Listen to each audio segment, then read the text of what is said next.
Well, first thing, welcome. Thank you for coming today. I'm Kurt Dukes. I'm Executive Vice President and General Manager for the Center for Internet Security, and I'm a retired Fed for that regard. And so, two quick things about me. I spent a lifetime at the National Security Agency. I loved every minute of it. Unfortunately, there were too many long days, and after 33 years, I said, enough of that. I need a career change. And so I actually retired in that regard. The other point I would make is I finally have been able to get off the Windows ecosystem. And so I am an unprofessed, unavowed Apple snob, and I will always be that way. It's what we ran in my home, and this is also my brain. So this is where I keep notes.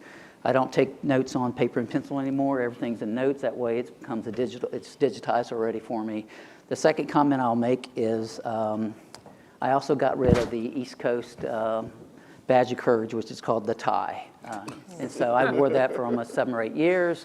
And I said, you know what, enough of this. The East Coast need to adopt some of the West Coast trends. And so I don't wear a tie unless it's a death or a marriage in that regard. So as way of introducing the topic, the evolving threat landscape, looking ahead and how the federal government helps protect not only federal infrastructure, but also helps protect the public in that regard. We've got an august body here representing different sectors in that regard. I will mention that as we have an eye to tomorrow, we also need to keep an eye on today. And the reason I say that is because if you've been watching the trend this year, ransomware has been pretty much a scourge, and it's pretty much sector independent in that regard. And probably the two sectors that have been beat up the most have been in the health sector and also in the small and medium business sector, and then finally also in state and local government. I mean, it has just been amazing what's happened from a ransomware perspective. I have opinions on why that is. And I'm happy to share those, but that's not what this topic is about. I mean, I'll let the actual true experts start with that. So as way of flow, I'm going to give each panelist 3 to 5 minutes to introduce themselves, talk about how their cyber portfolio not only helps the federal government, also helps the public as well. And then I'm going to tee off a few questions with them, and then hopefully 3 to 5 to 7 minutes remaining, we're going to open it up to the floor for questions. But I told the group that I will call an audible if we're having too much fun up here, that we may not allow you to have any questions in that regard. So don't be ashamed if you don't get to ask a question, because you can always hit us up afterwards for that. So with that, please, Jeff. All right. Well, thank you there. Thank you all for the opportunity to be here. So as mentioned, my name is Jeff Harris. Chief Information Security Officer with the Small Business Administration. I think SBA has a really important, unique mission, and that is providing the resources that allow small business, which are really the cornerstone of our economic democracy, to really flourish. And we do that through the issuance of loans guarantee, and again, financial resources. So obviously within the information security program, my responsibility is ensuring that we don't only develop, but we constantly mature and evolve that program to meet the myriad of evolving cybersecurity threats that exist. And that's not only internal to the agency, which again, through just what our mission is, there's a significant amount of very sensitive and privacy-related information that we get from small businesses and private citizens throughout the country.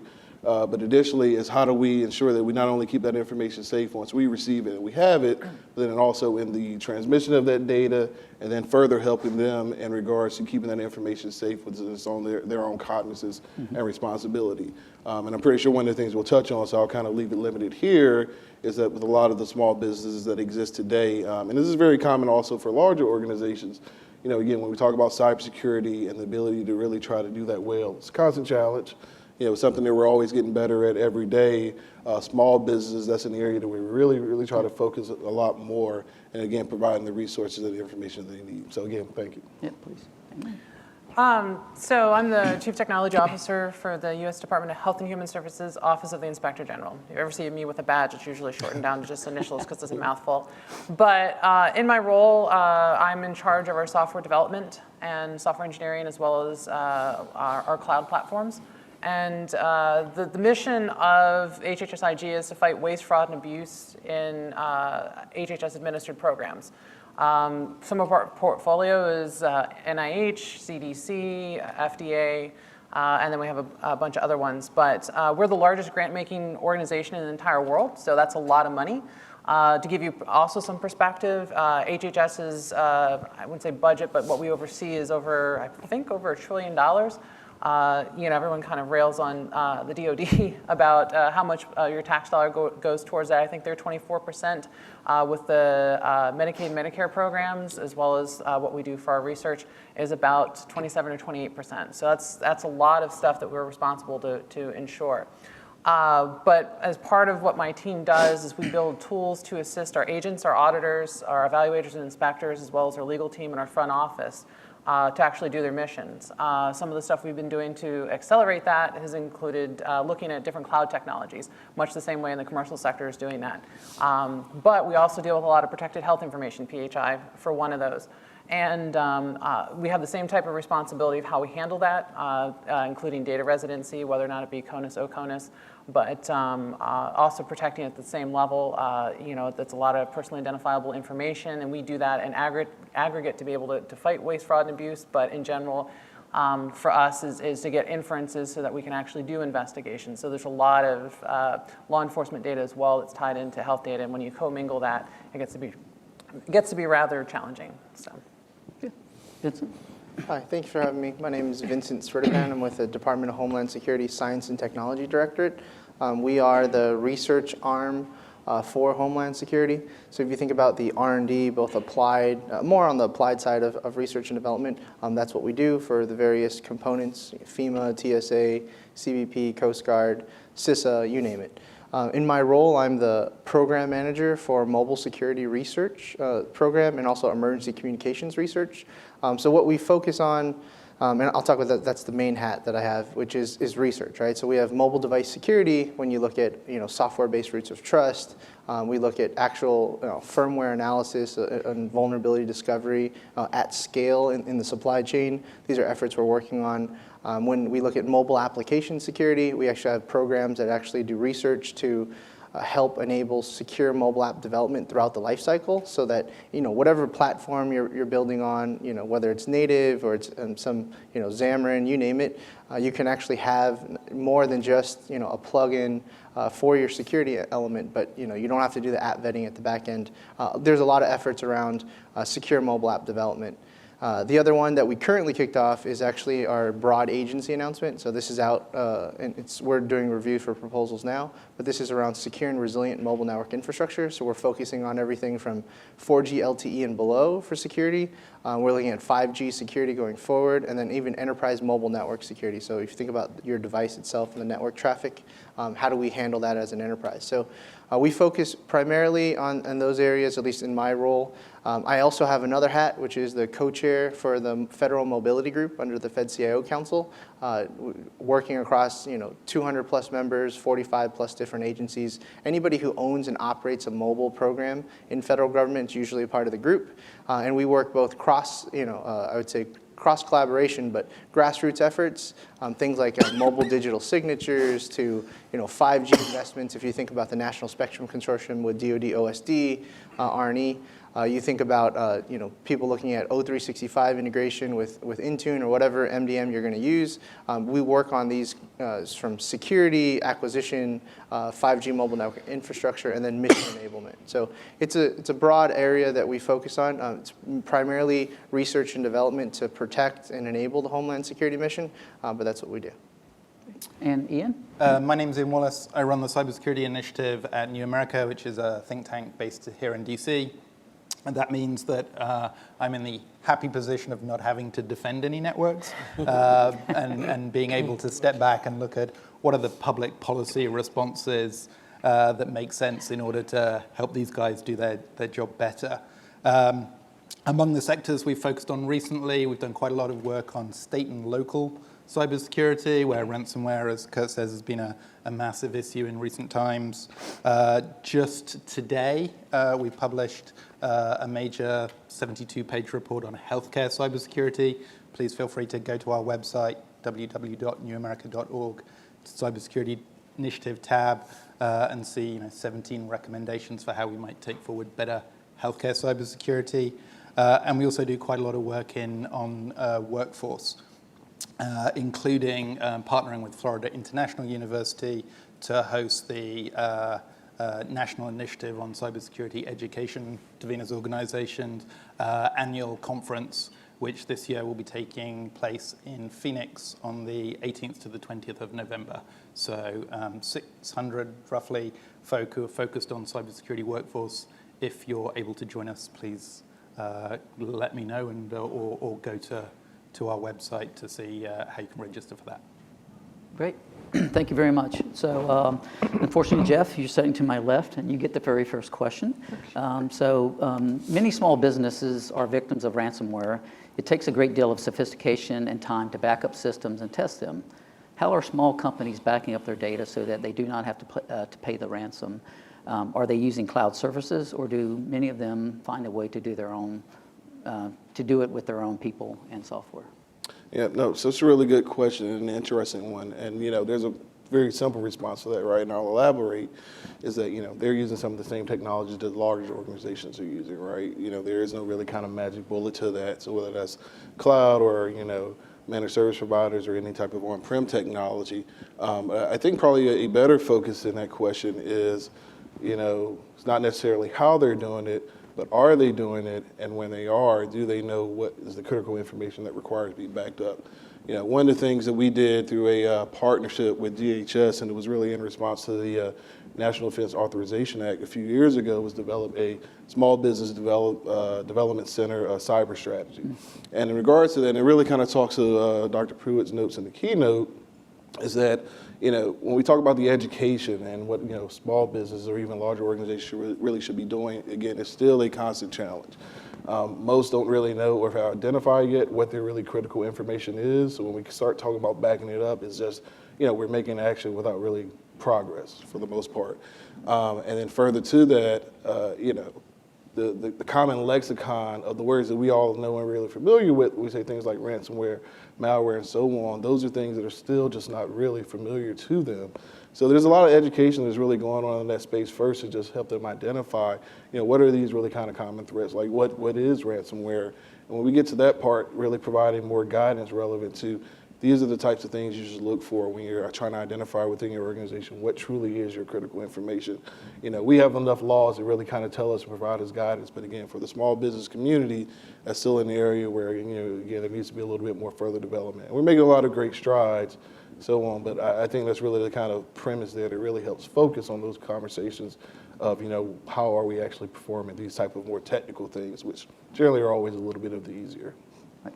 Yeah, so it certainly resonates with me. I have an extended family that actually owns a small business. It's a trucking firm, and yes, they actually run their own infrastructure, and they are pretty. They're at, I would say, at level 0 in just understanding what are threats. They don't even, they didn't even have and by the way, they've since enlisted me. And that's I guess the shame of being a family member, I guess. Oh, yeah. But they've actually enlisted me to actually help them. My first question to them was, can you tell me inventory of your hardware and your software, right? And really, I just want to know what that looks like. So did not have that. The second point is end of life software. Oh yeah, it really exists in small and medium businesses in that regard. And so it's an area of increasing importance, and certainly the federal government can actually help us in that regard. But excellent point. So, Amélie, I'm gonna maybe give you a twofer, and so. And the twofer is going to be around, again, maybe just one more follow-on around ransomware. As I said, there's many health institutions that have become victims of ransomware, and you just have to look at any of your online news to see that.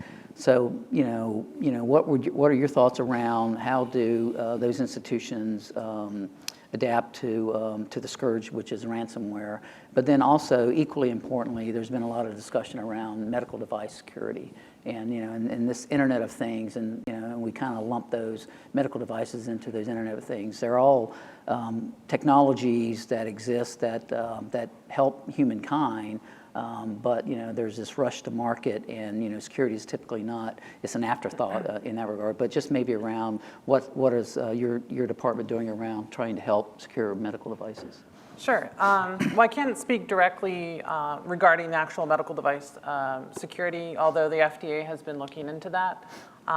So there's various working groups that are looking both for commercial grade medical devices, but also some research actually by Bo Woods regarding how to actually, you have an insulin pump, and for that you typically would have one thing that'll take a reading, you put it into another system, and then you basically change as a pump. It's a removed circle, but everyone carries a cell phone around there. And to kind of connect those things together, your phone then becomes a medical device. And one of the challenges is basically how to make that more efficient, more secure. The certification process, essentially, how do you kind of wall that off is based on the requirements for healthcare and medical device security. So it's an evolving landscape where, it's obviously, it's a consumer push. I think anybody who's been in information technology in the last 20 or so years, back in the 80s, it was the enterprise that was driving technology. Now it's the consumers, and that kind of drives for IoT. I have it at home, why can't I have it at work? And that also goes into kind of economies of scale. People end up adapting commercial grade technologies into a more enterprise environment, and that's been seen in healthcare. The challenge there too, as you mentioned, I was going to tie into the small business. It's a thankless job, I think, for a lot of people who are doing IT and information security within the healthcare environment, specifically like hospitals. There is a cyber health mailing list. So you get people from very large organizations like up in Rochester, Minnesota. The name is escaping me. Which one? Mayo Clinic. Who has, I've met some of the people who are on staff there, a couple hundred people that actually handle all that, versus your community hospitals where you have a person that's wearing 7 hats to try to do all this stuff. One day it's installing servers, the next day having to potentially clean ransomware.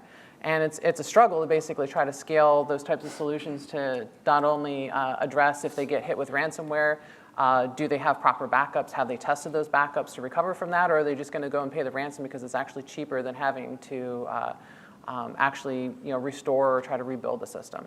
So those are the challenges that a lot of organizations end up seeing. It goes breadth and depth on the size and the complexity of those devices. But one of the things that you've seen in the news recently is the push for the electronic health records, the EHR. Most of those systems in large organizations are managed by 2 vendors. I'm not going to call them out, but they're kind of somewhat a monopoly. The challenge there is to migrate and protect those systems that are in very proprietary environments. That's part of what having that market share allows them to do, to get them into a more open and sharing environment. I moved from DC to LA and LA to back, and to actually get my medical information from one system to another and back was very tricky. But dealing with open standards, are we putting it in the cloud? How are we securing it that way? There's a policy push for that, as well as we have a bunch of vendors out there that actually want to mine that for data for machine learning to learn more about, say, the human genome, but also look at preventative medicine. So there's a lot of challenges in there, and once the data gets out, it ends up being a little bit harder to protect. So adapting a regulatory environment, and then for us within the IG doing oversight to ensure that everybody stays compliant, and if they do something wrong, we go after them. So one thing you certainly can count on is the adversary. If you think, why would they ever be interested in this type of data? They constantly amaze you, and so any amount of data that's available to them, I think adversaries are going to actually target that. And so, so both from medical records, to understand who that person is as well. That's the mosaic effect. Exactly right. And then certainly around the medical devices as well. Again, it's collecting telemetry for all the right purposes, and how that telemetry is used, potentially for good purposes, but also equally for bad purposes in that regard. I'm going to mix it up a little bit. No more ransomware questions for the moment. Thank you. But for Vincent, another very topical discussion is around 5G. And so in that regard, mobile technology has global supply chains. The hardware, the firmware, and much of the software on the phone is developed internationally. How does the U.S. keep pace with innovations such as 5G while keeping the risks under control? Yeah, so that's a very challenging question for sure. It's one, if you think about any supply chain of any ICT, information communications technologies, has been it's been a challenge for a very long time, at least in the United States and globally. Everything's made from all over the place, all over the world. How do you control that supply chain? Do you actually trust nation states, that may have control over those companies? So I know that's a challenge. It's one DoD and others have been working on for some time. There are a variety, if you look around in federal government, whether that's regulatory, or executive orders like Executive Order 13873, when we're talking about protection and secure for the ICT supply chain itself. DHS CISA, as an example, has an ICT supply chain task force working with vendors, public-private partnership, even in the federal mobility group. And this is where people talk about the race to 5G.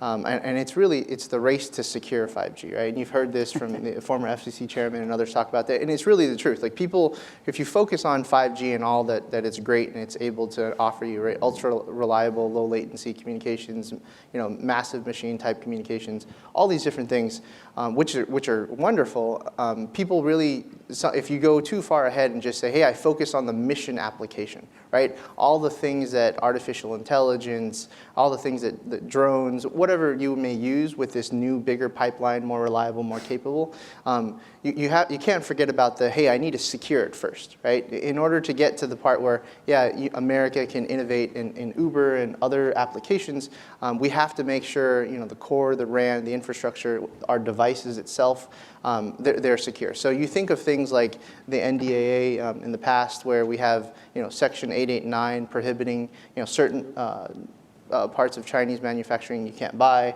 You look at the Bureau of Industry and Security with entity list with Department of Commerce, right? The ban for Huawei ZTE. There's a lot that we're doing that I'd say across the board. We're trying to leverage regulatory executive orders. We're trying to work with public-private partnership. You've seen different ideas around trusted supply chain, trusted vendors, right, that we may use. Trying to rip out and replace in some maybe rural areas with vendors we know we don't trust. But what I can tell you is from a federal CIO perspective across the board in federal mobility group, we have an entire pillar. When you talk about innovating, you talk about securing, the 500. Well, I don't want to say a number. Let's say that the money that DoD OSD is putting in, the money that DHS is putting in, money that NSF, others you're going to see in 5G going forward. And there's others I haven't named. This is where federal government can actually work with public-private partnership, work with the research community, academia, small business, big business, everybody, to really look at innovation and how we secure the core, the RAN, the supply chain of that. I mean, DHS, as an example, science and technology, we have a broad agency announcement out there I mentioned for secure and resilient mobile network infrastructure. We understand that with 5G, it's not just 4G LTE just went away. No, you rely on the underlying infrastructure, but you're keeping those things in mind and look at the soft points that you can actually address, right? You have to work with industry. It's owned and operated in the United States, at least telecommunications, is owned and operated by private sector. So for us and what we're looking to do, we're looking to invest in secure, resilient mobile network infrastructure, looking at innovation for securing some of the old challenges we may have had, or looking at novel approaches to some of the known threats in SS7 diameter vulnerabilities, looking at when we talk about 5G and network slicing, how can we do this in a secure manner? How do you go between a slice? All the different things, even if you're talking about 3GPP standards, there's cross-federal efforts that are trying to plug in at the right places to help solve this challenge, but it is a Herculean effort. Yep, no, perfect. So, maybe just 2 quick points on that. And so, absolutely, when you look at the IT sector, it is a global ecosystem, right? And so, software development's done 24 hours a day globally in that regard. And so, I think you're absolutely right. It's not about who's first for 5G. It's actually how do you secure that in that regard. And to your point, 5G is here today. I mean, well, certain ISPs or communications vendors would say, that they already have 5G, but it's probably not. You're not experiencing the full effect of that. And I think, where you help the public sector really is around helping define what is a good supply chain risk management process, and how, and and as the government's buying goods and services from the public sector, from the private sector, how you apply that to that. And so I think it's a lot of work to be done there, and I'm glad that you're actually here to help us with that. So the other question I have for Ian is going to be around, it's around NotPetya, and the reason I find this is so interesting, because this to me was really kind of a game changer in that regard. And so, and I would just like to get his thoughts, from an independent think tank on that. The capability of a nation state to do real harm through cyberspace has been demonstrated with what happened with attacks such as NotPetya, which even caused a major disruption in global shipping. And I would also say it caused a major disruption in the pharmaceutical area as well. It appears that NotPetya was not intended to spread as widely as it did. What is your assessment of the potential damage for one of these attacks if it is intentionally constructed rapidly and to do maximum harm? How do we estimate the potential for one of these attacks and the amount of harm that could be done? Thank you, Kurt. I think that's a great question. If you operate in the think tank world, one of the most useful tools in some ways is case studies. And as sort of Kurt suggested, NotPetya is a fantastic case study for where we are and where we could end up. And in some ways, the bottom line up front, the message is everything changes, everything stays the same. So for those of you who some of you may know this, but just as a quick recap, June 2017, Russia is in sort of low-level conflict with Ukraine, infects just ahead of their sort of tax date, infected a Ukrainian software, infected the software of a Ukrainian accounting package, Linkos Group, and that spread pretty quickly, ostensibly ransomware, but actually quite destructive malware across Ukraine. Number of international companies who had offices in Ukraine were quickly infected, and as a result of that, subject to global disruption. Most notable in some ways of which was Maersk, Danish shipping company, who ultimately had 76 of their ports basically unable to communicate with each other, unable to bring goods in because they couldn't communicate with their ships in an effective way. 800 ships were affected. That's a fifth of the global shipping fleet and a significant proportion of the cargoes moving around the world. What's novel about this? I think it is pretty sophisticated malware, rumored to be some of that stolen from the NSA, promulgated by the Shadow Brokers group, I'm sure you're aware of. But most notably, it also demonstrated not only how the supply chain can be leveraged to have significant impact, and NIST tells us 80% of compromises are through the supply chain. 72% of organizations don't know enough about their supply chain to understand their threats.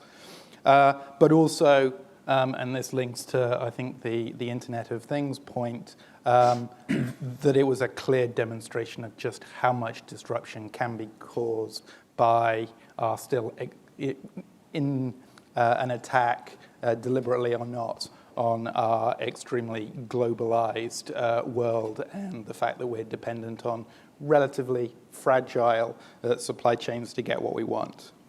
At the same time, I think there are some key lessons that are pretty perennial that we might also want to take away, not the least of which is knowing your supply chain is increasingly important and going to be even more so in the age of 5G, as we just heard. Second, have a plan to recover. The Maersk's recovery plan was on their system. Unfortunately, they almost immediately lost their 150 domain controllers and weren't able to access that plan. So make sure that plan's on paper. Interestingly, they were only saved by the fact that one of their domain controllers in Ghana was switched off, and someone literally had to jump on an aeroplane to Africa to pick it up, to bring it back to London to reconstitute their system. But finally, don't necessarily believe that you have to be the target to be affected by these sophisticated attacks. And I think to Kurt's question, if you are being targeted, then you can have an appreciation of just the destruction that is possible. But one of the messages of NotPetya is that even sophisticated, well-prepared organizations can be subject to millions, if not billions, of dollars of disruption if they, don't have the imagination to see the potential types of attacks coming. Yep. So just 2 quick points on that. So the first one is the good news is that every organization, and it's been richly documented what happened with NotPetya. And every organization should actually take the time to look at that and read it, and then revisit their data recovery plans, their incident response plans, and also as well as just basic cyber hygiene, in that regard. The unfortunate part of that, though, is that it becomes a blueprint for other nations to be able to then take that blueprint and actually develop, a plan, for asymmetric warfare in that regard. And so what they're counting on, and this kind of ties back to ransomware, is they're counting on organizations, both public and private, their inability to do basic cyber hygiene. And what I mean by that is just knowing what's on the enterprise, patching, configuring, limiting administrative rights, and doing continuous monitoring for that. So it's both a good news and a bad news story in that regard. But I think it's worth us spending some time and talking about. I've got just a little bit of time left, and maybe I'm going to pose one other question, then open it up to the audience, if you don't mind. And so, and maybe this one is to my man Jeff here. Again, unfortunately, he'll probably never sit next to me again. But it's actually pretty important, and it's kind of tying in with what's going on within the DoD and their cybersecurity maturity model certification approach. And so many times small businesses handle data and provide services that are as sensitive as those handled by larger companies. The burden of control on a small company can be much more onerous than it is on a large company because of economies of scale. For example, same size team needed by a small business for monitoring can be deployed by a much larger company for the same purposes. The alternative for a small business is to contract that rollout, but still at a higher proportional cost to the bottom line. Is this an issue being discussed within the small business community? And are there growing expectations of more security controls making small businesses less competitive?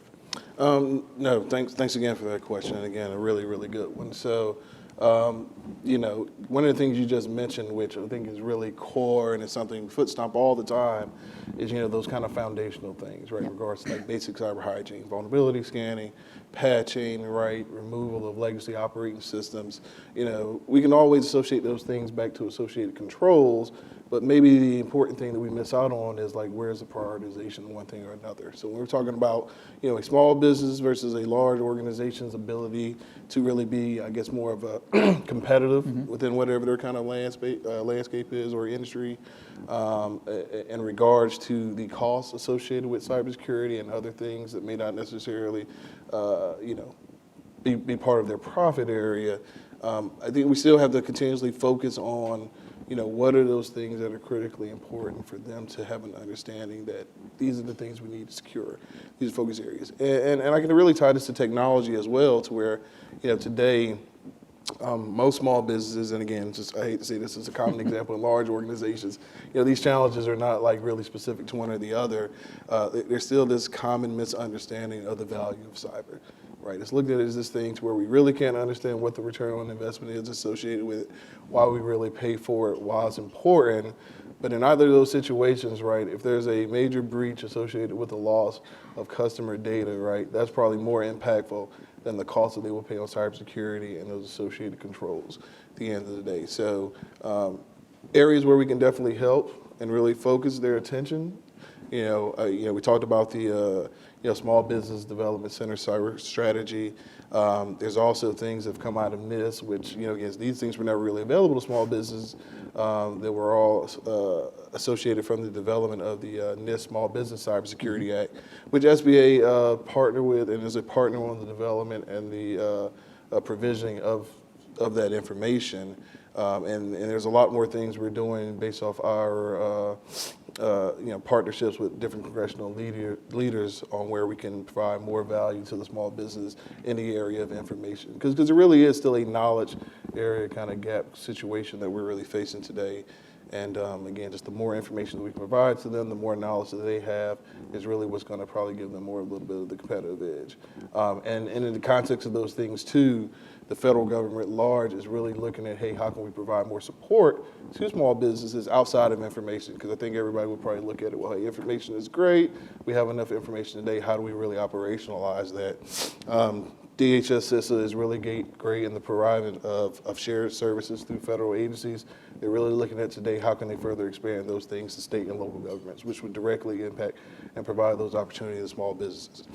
Through our small business development centers, we actually partner and provide training as well. And a lot of those things is we ensure that there's a focus on what are those common threats that when you go out and are looking at further training opportunities, that these can be the most important focus areas. And today, at any given time, there's probably, at least about 10 training courses happening at any current time, kind of throughout the day, throughout the United States. So, again, it's just more education, more awareness. How do we further operationalize that information? I think those are the things that really help them be successful. Great. So bottom line is small businesses are the lifeblood of the U.S. economy, and we've got to do everything we can to help protect them. So with that, we have just a few minutes left, and I really would like to open it up to questions from you. Oh, look here, already got our first question. Good. Excellent. Thank you very much. So, and you can individual, or you can just ask the group writ large. I work for a government agency. Is there a benchmark of how much we should be spending on cybersecurity? Because that's come up as an issue as our budget. Is there some type of benchmark that we should be spending? Anyone would like to tackle that question? As we look, for us, I don't think there actually really is because, everything's individual for the organization.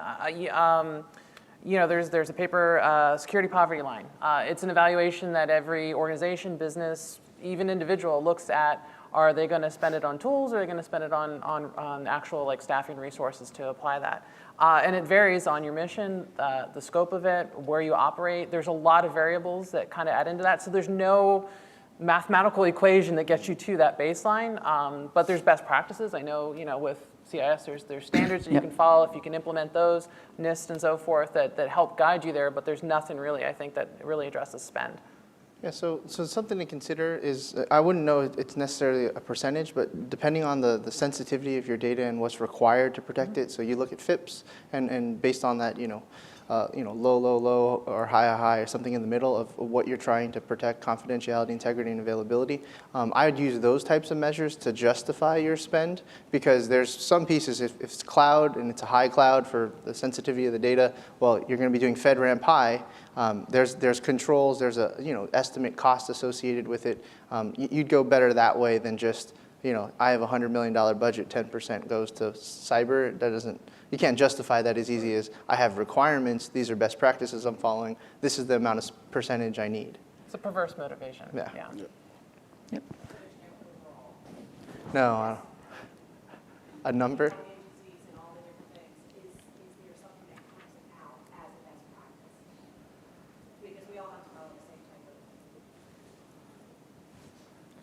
Best practices following best practices. It's kind of self-fulfilling in that way. I mean, but it's risk acceptance, right? So you do cybersecurity risk management in that case. So maybe I don't have the funds associated, and therefore I'm going to accept more risk.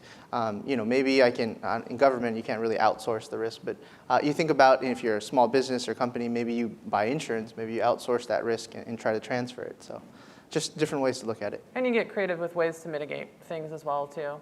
Or, I think one of the biggest challenges that security teams always want to take it on themselves, partnering with your other folks who manage infrastructure or, policy people to kind of help address those issues. You don't have to be alone in the forest, so. Yep, I would just make 2 quick points, and so I actually found this out yesterday, and looking at it from a state perspective. There's actually one state, for their state IT, they actually put a percentage tax on all state procurements. It actually happens to be in a state that's bordering D.C. I won't tell you which one, but you can probably guess it. And the point is it's a very small percentage, but that's what they fund their cybersecurity program for their state. So that's one example. The other area, and this happens to do with within the DoD. So hopefully no one here from the DoD. Although I see one uniform here, so don't out me to DoD. But and so what a lesson they had learned is that with their weapon systems. They spend a lot of money on developing exquisite weapon systems, and I think this country is by far the most innovative when it comes to that. But they never actually took the money to apply just basic cybersecurity to that. And so there was probably about 4 or 5 years ago, maybe 6 years ago, they did some red teaming and learned that these weapon systems are highly integrated now, and they got close to zero cybersecurity, and so now they're starting to try to bake that in as a percentage. My view is that there ought to be some small percentage tax on that program to actually provide basic cybersecurity. But the bottom line is we're not here, and so because of that, we have to be somewhat innovative in our approaches to applying cybersecurity. Maybe time for one more question. Thank you, sir. Good morning. I had a question for Ian. You mentioned that you were doing You mentioned you do workforce development at the American Foundation. And on a related topic, I've gone to a number of conferences lately and talking about artificial intelligence and the workforce challenges. The Chinese are kind of eating our lunch. And I wondered, A, are you doing anything at the foundation about it in terms of workforce development? And B, if somebody from the government, DHS, gave you a bunch of money, what would you do? So, yes, we are doing both work on what China is up to on artificial intelligence, literally week after next, conference in Stanford, 30 different papers on what China is up to on AI. But the key message there, I think, is, all is not lost. AI is a complex and some ways inadequate sort of terminology that covers a lot of things. There's every reason to think that the US remains competitive in much of that space. As it relates to cybersecurity, I think one of the takeaways that has fed across into our workforce work is that increasingly artificial intelligence has the potential to take away some of the grind from the sort of low-level threat sort of spotting. But what that means is that the people who you're going to have to recruit going forward are as likely to be data analysts rather than necessarily the sort of threat hunters who you previously looked at. So it may well be that AI doesn't replace people, but the people you need have different qualities and requirements than the ones that you used to need, or your current workforce may need a degree of retraining going forward. And I think if I had a large pot of money, then I would do some more detailed research into exactly what the workforce looks like and what the workforce is going to need to look like going forward, and then make the connection between what we're doing to build the workforce and where we want to get to. And I think, I presume Davina would agree with that, one of the challenges of the moment is many of the assumptions that we make about the workforce are based on fairly shaky assumptions and extrapolations. But one thing we can be sure of is that where we're going to need to be in the future is not necessarily where we've come from. Yeah, if I could just quickly add to that, I definitely agree with that point there. We leverage artificial intelligence quite heavily within SBA and just cloud technology overall. And we really try to utilize it to really take care of a lot of more of the low value work to where our folks, whether it's the eyes, hands on glass, can really do more of the high value type work. So in that, gone are the days now where we have to really kind of determine, hey, is this user really within this location? Are they currently utilizing this asset? Or just over from a trending perspective, right, is this anomalous or kind of normal activity, right? Artificial intelligence is telling us that really with the snap of my fingers. So then we can take those analysts and really have them focus it more on the real kind of crux type things. And I think it further again speaks to Ian's point about the type of cyber workforce for the future. I think especially within the DoD space, there's definitely a lot of focus within data sciences. I think that's something that we need to really start incorporate within the cybersecurity programs. And I'll even take it a step further to where one of the things we're looking at piloting are individuals with a psychology background, because really at the end of the day, that focus is really on, that kind of analytical type mindset. You can teach anybody a tool, but right, teaching somebody to be analytically inquisitive and things like that are a lot harder. So definitely appreciate you mentioning those points. Great. So thank you. I've gotten the axe. I violated the first rule, which is I actually ran over by 5 minutes, so I apologize for that. But please, a round of applause to Jeff, Amélie, Vincent, and Ian.